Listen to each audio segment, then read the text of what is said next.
Coming up next on the Jeff Crilley Show, you're going to meet the great Linda McMahon. She is the chair of America First Policy Institute, and she's going to tell you her incredible journey just ahead.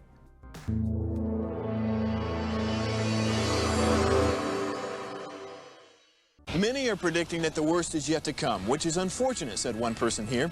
Until now, they've enjoyed the reputation of being the nation's icebox. Watched a burglar in his home this morning by webcam. As a journalist of over 25 years, stories are what make my world turn. Reporting live from the Dallas newsroom tonight, Jeff Crilley, Fox 4 News. But in 2008, I took the jump from my familiar life and started a PR firm from my home. We're talking about anyone with a camcorder like the one I'm using becomes a television network. We started slowly growing the company, and we now have over 100 clients, and we've branched into the world of live digital broadcasting. I now own 8 different TV studios and have a huge team, and the stories that I now get to share are sometimes the most important of my life. Life has a funny way of coming around full circle. This is the Jeff Crilley Show. Well, if I'm a little nervous on this show, you'll have to forgive me. I'm interviewing the great Linda McMahon. She's world famous. She's my friend. And I've got to set this up by saying we saw each other a couple of days ago. I was leading a fireside chat. and Linda, it was fun. It was fun. And I would ask Linda a question, and then she would answer the question she wished I had asked. And she joked that it was nice for Jeff to join us on stage today. But anyway, she's amazing. You have such a wonderful heart, and thank you so much. Thank you for sharing your story with us. Let's start with what is America First Policy Institute? It's interesting that you would ask it that way, because when I was asked to be the chair of America First Policy Institute by Brooke Rollins, I said, I'm not a policy person. I don't really know a lot about policy, and I said, but one thing I do know, that if it's just a policy tank, if it's just a think tank, it's not a do tank, then I'm not interested. And Brooke, who is this wonderfully intelligent, dynamic woman who has all her life been in policy and understands how it works and the value and that it has to drive politics and all of that. And she was just so convincing about how involved America First Policy would be, and would be on the ground with policy, working in the states, working the federal government, helping to shape the policy really for the next administration, and that's what we're doing. So America First Policy has about 20 to 22 policy centers that range everywhere from education to health to foreign policy to domestic policy to health, education, everything. Yeah. And it just covers the waterfront. And so we're developing those policies for hopefully what will be the next administration, but that it's not just for today, that it will be a legacy. Let's hope for at least 100 years from now. That it's an institute that will be in place that will help to define and help write and develop the policy, driving the government of our country. Absolutely, so important. And you've assembled a dream team. We're going to pull up your leadership page, and as we slowly scroll down the leadership page, I want you to brag about some of the people who you've attracted. Well, certainly looking here, Larry Kudlow, whom I know very much and is from my home state of Connecticut, and Brooke Rollins, of course, Chad Wolf, who was the Secretary for Homeland Security, our great development team. It's interesting with Larry Kudlow. He and I have been friends for a long time.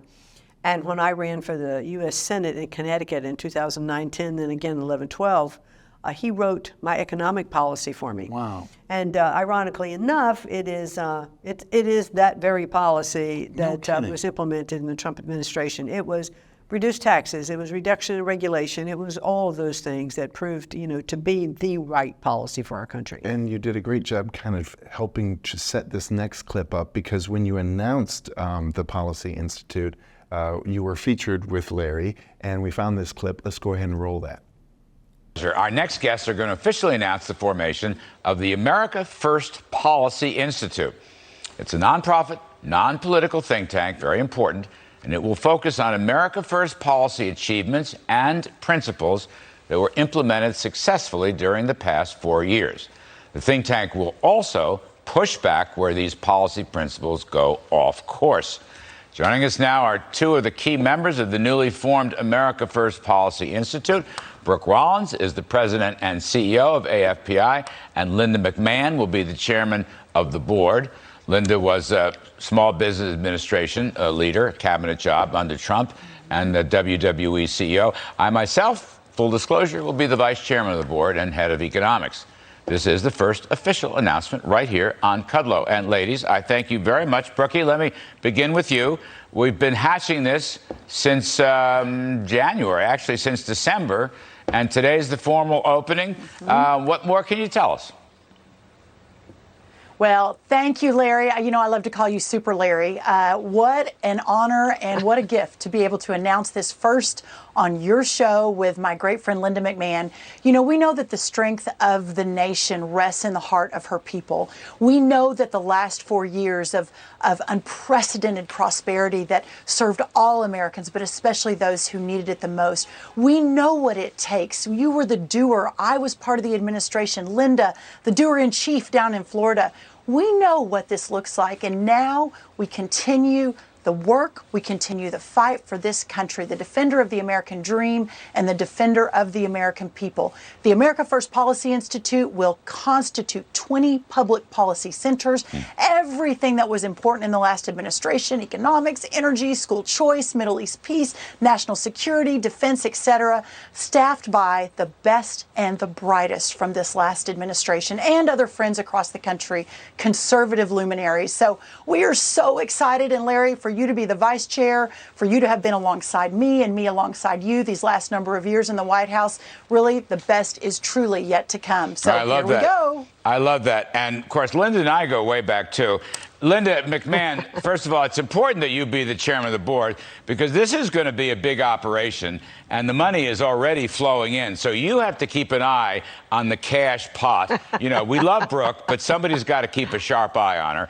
And let me ask you this, though. You know, we're going to forcefully tout the key policy principles, the achievements that worked. If the Bidens are going to go off course, and it looks like they are going off course in a major way, Linda, is it going to be okay for this think tank? I mean, we're 501c3. We're not political. But is it okay to, you know, punch back and note the flaws as we see the world? Will you help administer that? Absolutely. We're definitely going to push back on those policies that we know aren't going to be successful. You know, we had such great policies over the last 4 years. Look what happened with our economy. It was the best it had ever been. You know, unemployment for Hispanics and African Americans, the lowest in history. Look at what we achieved in our education levels, our security, the border was secure. So if this administration is going to put forth policies, our policies are going to push back on those where we know they're weak. And they are weak. They're already showing to be weak. And, you know, it's just such a pleasure, if I can digress for 1 second, Larry, to be working with you again and also to be working with Brooke. You know, Brooke set up, this similar policy think tank in Texas, the Texas Public Policy Foundation. So she knows what she's doing. And as president and CEO of this group, we're going to have a great team effort in putting together policies, pushing policies that have already been put forward, and helping remind America and the folks in America that they do come first. Yeah. It was very interesting, Larry. I was out to dinner. Just one quick story. I was out to dinner last night with a gentleman who came here from Egypt. And he looked at me and he said, "You know why I came to this country?" He said, "I came to this country for freedom."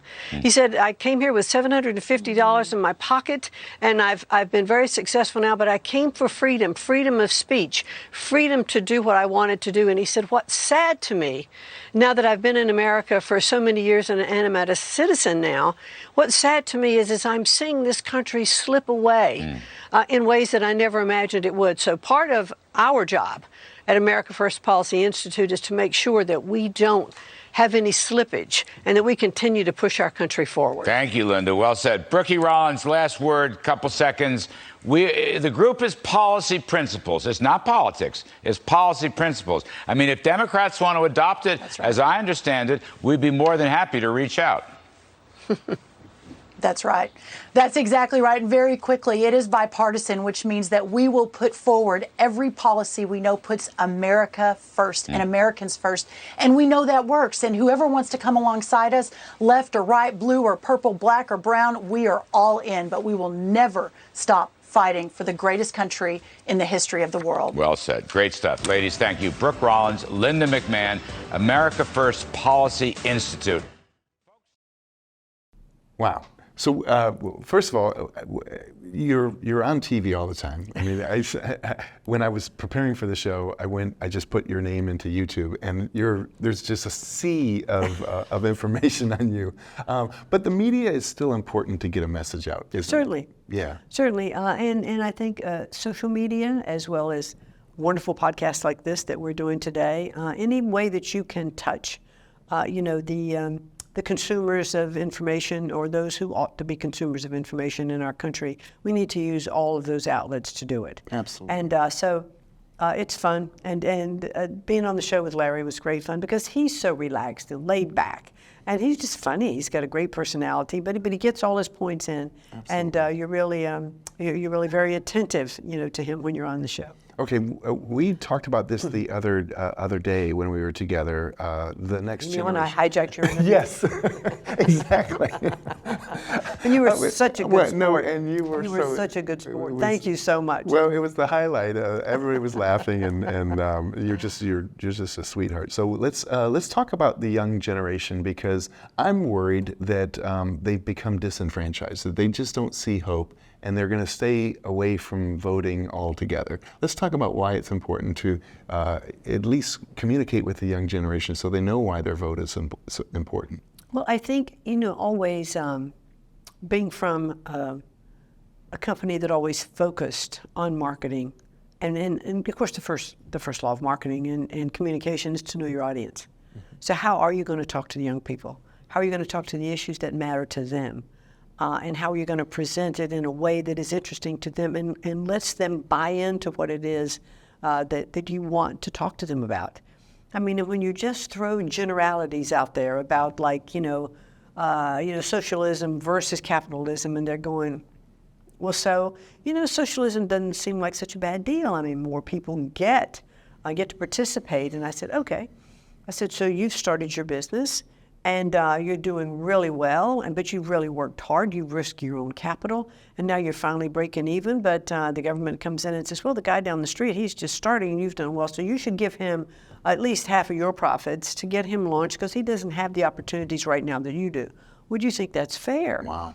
And of course, that person says, well, no, that wouldn't be fair. I had to work for mine. I put my capital at risk, and I'm not adverse to helping people that I choose to help, but it shouldn't be dictated to me. Yes. How that works. And so, to kind of explain things in the way that I think that they need to hear it, and understanding young families who, for the first time have their children going to school, and they see that the curriculum isn't anywhere near what they would like for their children to be taught. And if there was one silver lining in COVID, yes, it was the fact that so many parents got to see a lot of the curriculum that was being taught to their kids, and they wanted to take back, that opportunity. So when you start to explain things that are important to the young people that you're talking to, or the older people that you're talking to, or whatever group that is, to know that you have to address the policies that are pertinent to them so that they have an understanding and an appreciation for it. Yes. Linda, we have about a minute or so left, so let's do a call to action. What do you want people to know, and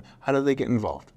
Well, I would actually like for folks to go to americafirstpolicy.com and see all of the things that America First Policy is doing, and how you can, if you have a question, if you have something you'd like for us to research, if you have a way that you want to participate, if you want to donate and support America First Policy, going to our website is clearly a way to do it, and it will direct you to the different policy centers. If you have a particular interest, you want to know about foreign policy, you want to know about education, you want to know about health and welfare, any of those topics, our homeland security, what's going on at the border, you can be directed to all of those sites. And then if you have questions, we can get back to you and respond to you. And so, please do that, and understand the work that's gone into the research and the outreach that we would like to have for you. Outstanding. What an amazing guest. Thank you so much for gracing us with your wisdom and your heart. We're going to end again with the website, which is americafirstpolicy.com, the great Linda McMahon. Thanks for coming on the show. Thank you so much for having me. That's it for now. We'll see you next time.